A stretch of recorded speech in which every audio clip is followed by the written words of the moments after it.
क्योंकि अगर ये बात उत्तराखंड में और आज असम में हम देख रहे हैं, अगर ये फैलने लगे तो ये देश एक किस्म का नया बंटवारे की बात है। वहाँ पे मुस्लिम होना उत्तराखंड में आज बहुत खतरनाक, खौफनाक एक स्थिति बन गई है। जब से पुष्कर सिंह धामी जी जो है वो चीफ मिनिस्टर बने हैं, तब से हेट क्राइम्स बहुत बढ़ गए हैं अगेंस्ट माइनॉरिटी। कि जो विक्टिम्स हैं वो ज़्यादा कंफर्टेबल नहीं होते थे बात करने में, उनको वो कंफर्ट लेवल देने में काफ़ी मुश्किल है कि हाँ हम आपका नाम गुप्त रखेंगे। कैसे उनसे घर खाली कराए जाते हैं, कैसे उनसे जो है किराए के मकान खाली कराए जाते हैं, किस तरह से लाओ जिहाद के झूठे नरेशंस बनाए जाते हैं। वहाँ पर मस्जिदें जो है उनको टारगेट किया जाता है, मदरसों को टारगेट किया जाता है, मुस्लिम एजुकेशन को टारगेट किया जाता है। और बहुत सारी चीज़ें तो ऐसी हैं जो इन्होंने बेचारे ये गए जितना जा सकते थे इन्होंने किया, इससे भी ज़्यादा जुल्म हो रहा है वहाँ पर। सामान्य पॉलिटिकल वायलेंस या कम्युनल वायलेंस की बात उससे समझ में नहीं आएगी।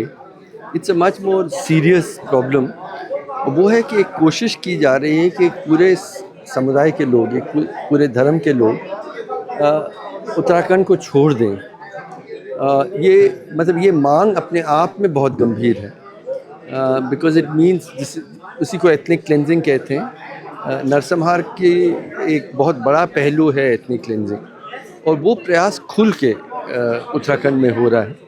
और एक बहुत शांत प्रदेश को किस स्वरूप में बदलने की स्थिति हम देख रहे हैं, इसका विरोध करना बहुत ज़रूरी है। क्योंकि अगर ये बात उत्तराखंड में और आज असम में हम देख रहे हैं, अगर ये फैलने लगे तो ये देश एक किस्म का नया बंटवारे की बात हो रही है। देखिए, मुझे लगता है कि नफ़रत अपने आप तो होती नहीं है, नफ़रत का उत्पादन होता है, और नफ़रत का बहुत सुनियोजित तरीके से उसका उत्पादन किया गया है। जो मुख्यमंत्री लाए गए हैं, कोई प्रशासक तो थे नहीं, उनका वो सिर्फ आरएसएस में लंबी उनका कार्यकाल रहा। आरएसएस जिस तरह की ज़िंदगी, जिस तरह का देश बनाना चाहते हैं, उसी में वो कामयाब हो रहे हैं, लोगों को जोड़ रहे हैं।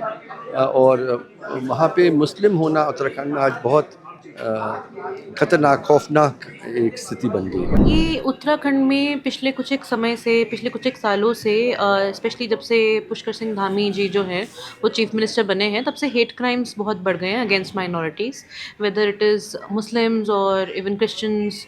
सो आवर अटेम्प्ट वाज कि हम एंटी माइनॉरिटी हेट क्राइम्स को कवर करें by touring throughout the Uttarakhand state. तो ये रिपोर्ट जो बनाई गई, तो इसमें किस तरीके की डिफ़िकल्टीज़ आई, या आप किस तरीके से आपने पूरा प्रोसेस एक फ़ॉलो किया? डिफ़िकल्टीज़ तो सबसे पहले तो यही थी कि काफ़ी रिमोट इलाके हैं उत्तराखंड के, तो जाना काफ़ी मुश्किल था।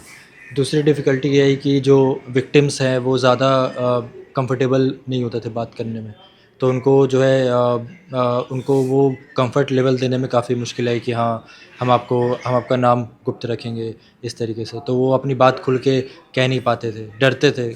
मीडिया को लेके एक डिस्ट्रस्ट जो हो गया है समाज में, तो ये दो डिफ़िकल्टीज़ मुझे लगता है काफ़ी है। तो इस दौरान कोई कानूनी पेचीदगी का भी सामना करना पड़ा आप लोगों को? जी नहीं, हम पहले से ही बहुत ही केयरफुल रहकर चले थे, बिकॉज़ हमें डर था कि अगर किसी तरह की कानूनी कार्रवाई हो जाएगी तो हम उसमें अपना समय व्यर्थ नहीं करना चाहते थे। तो हम लोगों ने पहले से ही अपनी मीटिंग्स वगैरह गुप्त तरीके से बुकिंग करी थी, ताकि केयरफुली हम जा सकें।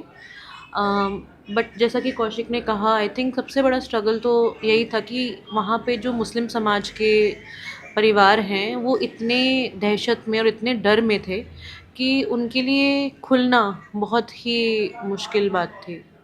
अच्छा, इस रिपोर्ट को चूँकि अब प्रेजेंट हो गया है, तो इसके बाद आपको क्या लगता है कि इस रिपोर्ट से क्या फ़ायदा हो सकता है समाज को? और देखिए, सबसे पहले तो डॉक्यूमेंटेशन कुछ होना हो, ठीक है, कि आगे अगर किसी को देखना होगा कि इस समय क्या हो रहा था, तो मतलब एज़ जर्नलिस्ट हम इसका डॉक्यूमेंटेशन कर सकते हैं। बाकी अगर हर कोई अपना अपना रोल निभाए, जो एक्टिविस्ट है वो उसको लेकर के आगे जाएं। जैसे इसमें कई सारे incidents of hate speech document किए गए हैं। हेट स्पीच पे सुप्रीम कोर्ट की गाइडलाइंस है कि किस तरीके से इसको रोका जाए, और अगर रोकने में स्टेट सक्षम ना हो तो जो भी पुलिस ऑफिसर्स हैं उन पे एक्शन लिया जाए। ये सारी तमाम गाइडलाइंस हैं, तो वो फिर उसको लेकर के आगे कोर्ट का दरवाज़ा खटखटा सकते हैं। तो हमने तो मुझे लगता है जो एज जर्नलिस्ट जो कर सकते थे वो किया है डॉक्यूमेंटेशन। और सबसे बड़ी बात ये है कि पहाड़ के लोगों को लगता है कि उनकी आवाज़ दिल्ली तक नहीं पहुंचती है, तो ये एक रिपोर्ट ऐसी रिपोर्ट है जो पहाड़ के लोगों के साथ जो एट्रॉसिटीज़ हुई हैं, अत्याचार हुआ है, जो क्राइम्स हुए हैं, तो उसको एटलीस्ट उसकी एक झलक like a tip of the iceberg present कर रहा है। देखिए, आज जो तमाम नफ़रत की सियासत हिंदुस्तान के अंदर की जा रही है, इस रिपोर्ट ने उसको उजागर करने का काम किया है। और मैं इन तमाम लोगों का शुक्रिया अदा करता हूं कि कम से कम इन्होंने ग्राउंड लेवल पर जाकर इस रिपोर्ट को तैयार किया है। और इस रिपोर्ट में 1000% की सत्यता है। और बहुत सारी चीज़ें तो ऐसी हैं जो इन्होंने बेचारे ये गए जितना जा सकते थे इन्होंने किया, इससे भी ज़्यादा जुल्म हो रहा है वहाँ पे एक समाज के साथ, और जुल्म की इंतहा हो गई है। आप एक फॉर्मर मिनिस्टर भी रहे हैं, तो आपने पहले भी चीज़ें देखी होंगी, माहौल देखा होगा और अभी भी माहौल देख रहे होंगे। आपको क्या लगता है कितना बदल गया है? हमने मुल्क के अंदर, जिस सियासी जमात से मैं ताल्लुक़ रखता हूँ, हमने 70 साल मुल्क के अंदर राज किया है, लेकिन हमने कभी इस तरह का माहौल क्रिएट नहीं किया, कभी हमने इस तरीके का पोलराइजेशन नहीं किया, कभी हमने सत्ता प्राप्त करने के लिए हिंदू मुसलमानों की लड़ाई नहीं कराई है, कभी हिंदू मुसलमानों के अंदर नफ़रत पैदा नहीं करी।